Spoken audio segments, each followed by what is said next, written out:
Accidental international dental implants hospital advanced టెక్నాలజీతో ఎటువంటి దంత సమస్యలకైనా మా స్పెషలిస్ట్ డాక్టర్లతో ట్రీట్మెంట్ చేయబడును. Root canal, implants, aligners, laser treatment మరియు జుట్టుకు సంబంధించిన సమస్యలు కూడా పరిష్కారం చేయబడును. మా చిరునామా బిసైడ్ భ్రమరాంబిక మల్లికార్జున థియేటర్, హైదరాబాద్.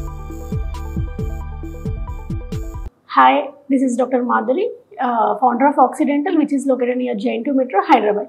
ఈ రోజు మనము పిల్లల పళ్ళు ఎలా సంరక్షించుకోవాలి, ఇంట్లో పాటించే చిన్న చిన్న జాగ్రత్తల వల్ల మనము హెల్దీగా స్ట్రాంగ్గా పళ్ళు ఎలా ఉంచుకోవాలి అనేది మనం తెలుసుకుందాం. ఫస్ట్ థింగ్, పిల్లల పళ్ళు అనేది పిల్లల చర్మం ఎట్లా అయితే సున్నితంగా ఉంటుందో పిల్లల పళ్ళు కూడా చాలా సున్నితంగా ఉంటాయండి. ఒక్కసారి కనుక ఇన్ఫెక్షన్ స్టార్ట్ అయితే చిగురికి లోపల ఉన్న రూట్కి కూడా తొందరగా స్ప్రెడ్ అవుతూ ఉంటుంది అనమాట.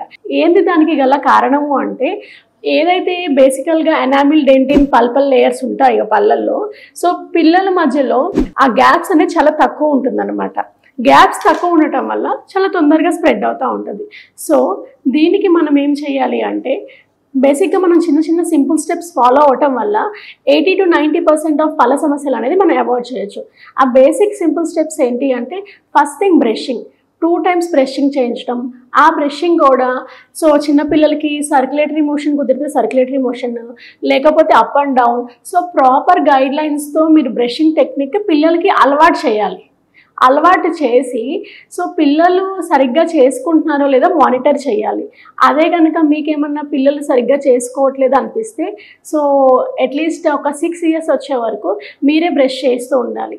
అట్లీస్ట్ మార్నింగ్ పూట ఆర్ ఈవినింగ్ పూట పేరెంట్స్ చేయించడం, ఒక పూట కిడ్స్కి అలవాటు చేయించడం అనేది చేస్తూ ఉండాలి.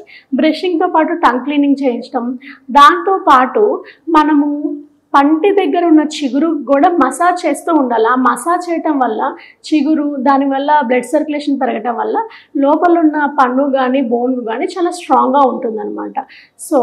ఇవన్నీ కాకుండా మనం తీసుకునే ఫుడ్ హ్యాబిట్స్ వల్ల కూడా చాలా హెల్దీగా ఉంచుకోవచ్చు. ఫస్ట్ థింగ్, జంక్ ఫుడ్ని కొద్దిగా అవాయిడ్ చేసేసి రిచ్ ఇన్ ఫైబర్ ఫుడ్ తీసుకుంటూ ఉండాలి. ఫ్రెష్ ఫ్రూట్స్ ఇవ్వటము, ఫ్రెష్ వెజిటేబుల్స్ ఇవ్వటము చేయాలి. దాంతోపాటు మనకి ఆ పళ్ళకి ఒక మసాజ్ కానీ ఒక ఎక్సర్సైజ్ కానీ ఎప్పుడు అవుతుంది అంటే, ఫైబర్ ఫుడ్ ఇచ్చినప్పుడు.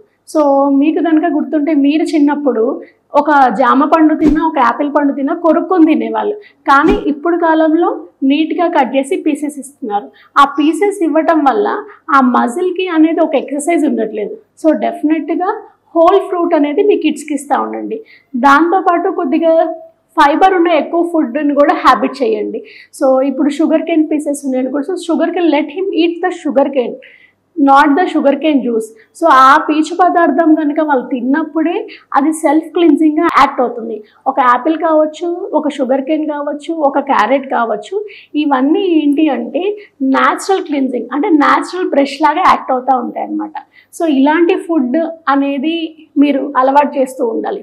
ఇంకొక సింపుల్ ఎగ్జాంపుల్ అండి, మనము చిన్నప్పుడు తినే స్వీట్స్ టైప్కి ఇప్పుడు పిల్లలు తినేదానికి చాలా తేడా ఉంది. మనము చిన్నప్పుడు ఒక అరసెలో ఇంకేదన్నా గట్టిగా ఉన్న ఫుడ్ నవిలి నవిలి తినేవాళ్ళు. ఇప్పుడున్న స్టైల్లో గులాబ్ జామున్ కానీ, కాజు కత్లీ కానీ తింటా ఉన్నారు. అలాంటి ఫుడ్ తిన్నప్పుడు ఆ పళ్ళకి కానీ ఆ మజిల్స్ కానీ ఎక్సర్సైజ్ అనేది ఉండట్లా. ఫస్ట్ థింగ్, ఆ ఎక్సర్సైజ్ ఉండటం వల్ల లాలాజలం అనేది ఎక్కువ ప్రొడ్యూస్ అవుతుంది. లాలాజలము అనేది ఏం చేసిద్ది అంటే మనకి ప్రొటెక్షన్కి హెల్ప్ చేసిద్ది. డెఫినెట్గా ఇప్పటి నుంచి పిల్లలకి హెల్దీ ఫుడ్, కొద్దిగా పళ్ళకి కూడా ఎక్సర్సైజ్ ఉండే ఫుడ్ ఇవ్వండి. Examples like whole apples, whole guava, then sugar cane pieces, then coconut. ఇప్పుడు పచ్చి కొబ్బరి కూడా చాలా ఉపయోగపడుతుంది అనమాట ఆ ఫైబర్ వల్ల, అండ్ క్యారెట్. ఇవన్నీ ఇచ్చుకుంటూ ఒక్కసారి 9 months to 1 yearకి ఒకసారి డెంటల్ చెకప్కి రండి. డెంటల్ చెకప్కి తీసుకొచ్చేటప్పుడు మన ఆక్సిడెంటల్లో ఇన్సూరెన్స్ కూడా అవైలబుల్ ఉంటుంది. దట్ ఇది క్యాష్లెస్గా అవుతుంది కాబట్టి మీకు ఈ డెంటల్ చెకప్ కూడా ఒక రెగ్యులర్ హ్యాబిట్ లాగా చేసుకోవచ్చు. పిల్లల పంటి సంరక్షణ కోసం ఇంకేమన్నా ఫర్దర్గా ఏమన్నా డౌట్స్ ఉంటే మా ఆక్సిడెంటల్ దాంట్లో కామెంట్ రూపంలో రాయొచ్చు.